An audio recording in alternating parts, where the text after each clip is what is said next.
آپ نے کن فیکون کے بارے میں تو سنا ہی ہوگا، یعنی ہو جا اور وہ ہو جاتا ہے۔ یہ اللہ کی طاقت کا ایک زبردست اظہار ہے، لیکن سوال یہ ہے کہ یہ طاقت کام کیسے کرتی ہے، اور کیا ہم اپنی زندگی، اپنی حقیقت بدلنے کے لیے اس طاقت سے جڑ سکتے ہیں؟ آئیے آج کی اس گفتگو میں اسی راز کو سمجھنے کی کوشش کرتے ہیں۔ لیکن ایک مسئلہ ہے نا، ہم سب کو کبھی نہ کبھی یہ محسوس ہوتا ہے کہ ہماری دعائیں وہ سنی نہیں جا رہی ہیں، جیسے وہ بے اثر ہو رہی ہوں۔ تو چلیں سب سے پہلے اس عام سی مایوسی کے پیچھے چھپی وجہ اور ایک بہت بڑی غلط فہمی کو دیکھتے ہیں۔ تو پھر سوال یہ ہے کہ آخر گڑبڑ کہاں ہے؟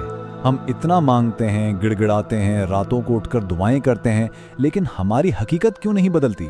ایسا کیوں لگتا ہے کہ ہماری دعا کے جواب میں کن کی آواز نہیں آ رہی؟ کیا ہم سے کوئی بہت بنیادی غلطی ہو رہی ہے؟ اور یہیں پر ہم سب سے بڑی غلطی کر بیٹھتے ہیں۔ ہم مادے کو مادے سے بدلنے کی کوشش کرتے ہیں، مطلب ہم اپنی باہر کی دنیا کو، جو کہ صرف ایک اثر ہے باہر کی کوششوں جیسے کہ ٹینشن، بھاگ دوڑ اور زور زبردستی سے بدلنا چاہتے ہیں۔ یہ تو بالکل ایسا ہی ہے جیسے یہ دو گیئرز ایک دوسرے سے ٹکرا کر خود کو ہی ختم کر رہے ہیں۔ آپ ایک اثر کو دوسرے اثر سے بدل رہے ہیں، اور یہ طریقہ یہ کبھی کام نہیں کرتا۔ اچھا، اس کو سمجھنے کا ایک بہت ہی آسان طریقہ ہے۔ فطرت کو دیکھیں، ایک درخت اثر ہے، اور اس کا سبب کیا ہے؟ ایک چھوٹا سا بیج۔ اگر آپ کو درخت بدلنا ہے تو کیا آپ پتوں سے لڑیں گے؟ نہیں، آپ کو جڑ تک یعنی بیج تک جانا ہوگا۔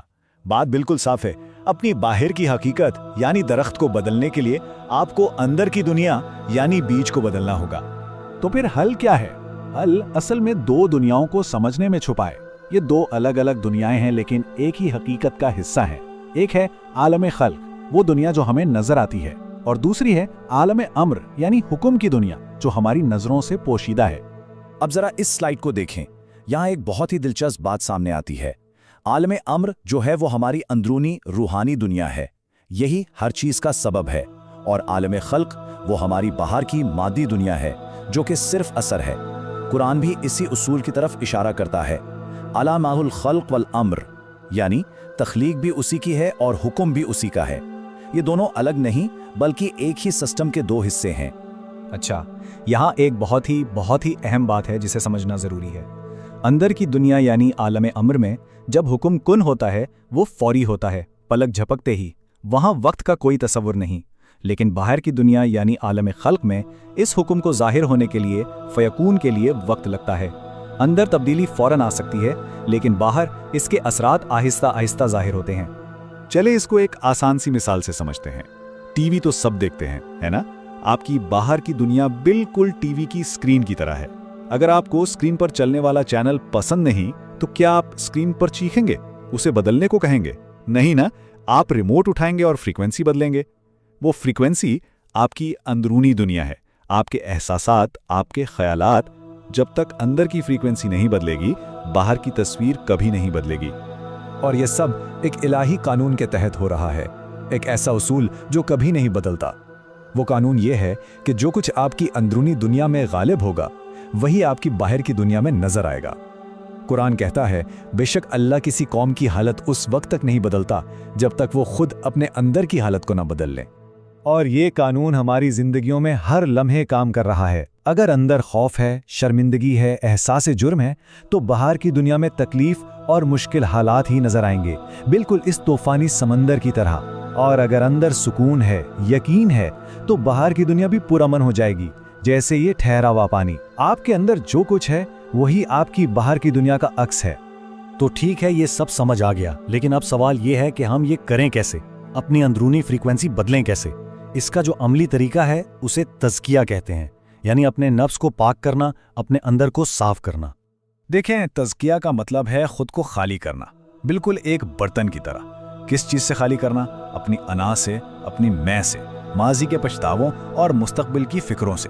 جب آپ ان سب بوجھوں کو اتار پھینکتے ہیں تو آپ کی اپنی خواہشیں اور خوف راستے سے ہٹ جاتے ہیں، اور آپ اللہ کی مرضی کے لیے ایک صاف خالص برتن بن جاتے ہیں۔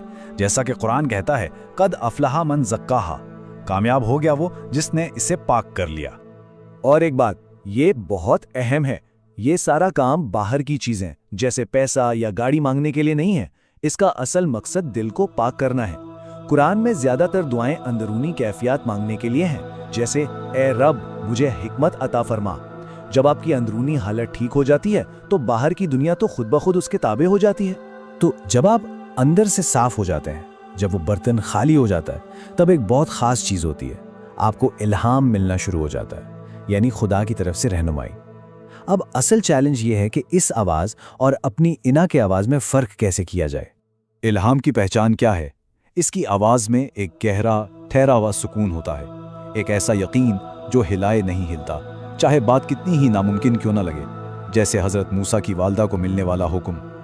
دوسری طرف وسوسہ ہے، جو نفس یا شیطان کی آواز ہے۔ اس میں ہمیشہ خوف، شک اور بے چینی ہوتی ہے۔ وہ ایک شور مچانے والی، پریشان کرنے والی آواز ہے۔ اور جب آپ اس مقام پر پہنچ جاتے ہیں جہاں آپ کی اپنی میں بیچ میں سے ہٹ جاتی ہے، تو آپ کی اپنی کوشش ختم ہو جاتی ہے۔ اب اللہ کا حکم، اس کا الہام آپ کے ذریعے کام کرتا ہے۔ آپ کی ضد، آپ کی خواہش رب کی مرضی میں گم ہو جاتی ہے، اور اس مقام پر کامیابی اور صحیح فیصلے مغناطیس کی طرح آپ کی طرف کھچے چلے آتے ہیں۔ تو چلیں اب ان سب باتوں کو جوڑ کر دیکھتے ہیں کہ آخر یہ پوری تصویر بنتی کیسے ہے۔ یہ اندر کا سکون اور اندر کی تبدیلی باہر کی حقیقت کو کیسے شکل دیتی ہے۔ یہ قطرے اور سمندر کی مثال، یہ بہت ہی گہری بات ہے۔ جس طرح ایک چھوٹے سے قطرے میں پورے سمندر کی ساری خاصیتیں موجود ہوتی ہیں، اسی طرح ہماری روح میں بھی اس خدائی امر کی ایک چنگاری ہے۔